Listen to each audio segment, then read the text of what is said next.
phình phình thi ra thi căn nung to lau pan không nghe in hi in min ava anun na tharuia nun nei to lo te Kristaah nun min pe leilung pian hain Kristaah kan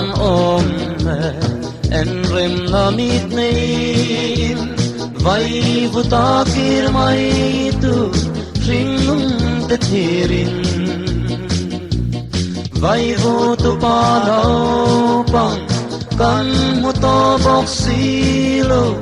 chulam mi ringa po Kristaah siam kan ni ring lam unau then ta kam kia om thin kha nun naram Kristaah muturan monglo không e in om tin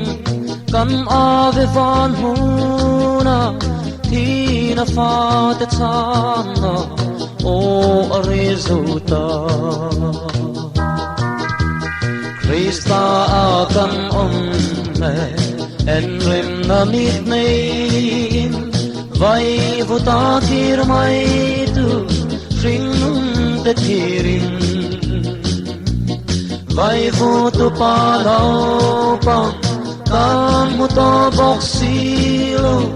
chulam mi ringa po Kristaah siam kan ni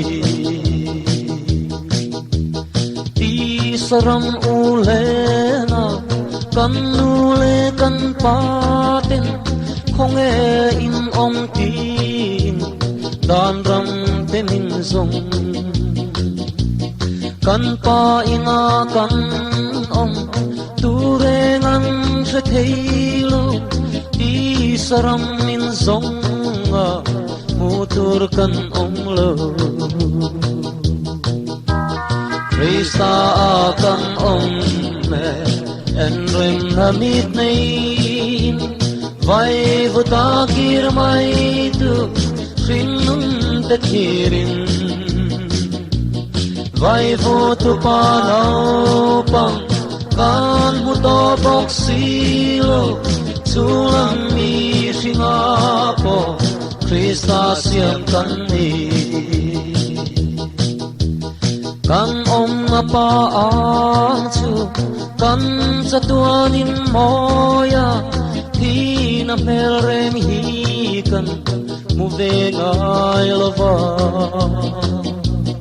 leilung ha chang lalpan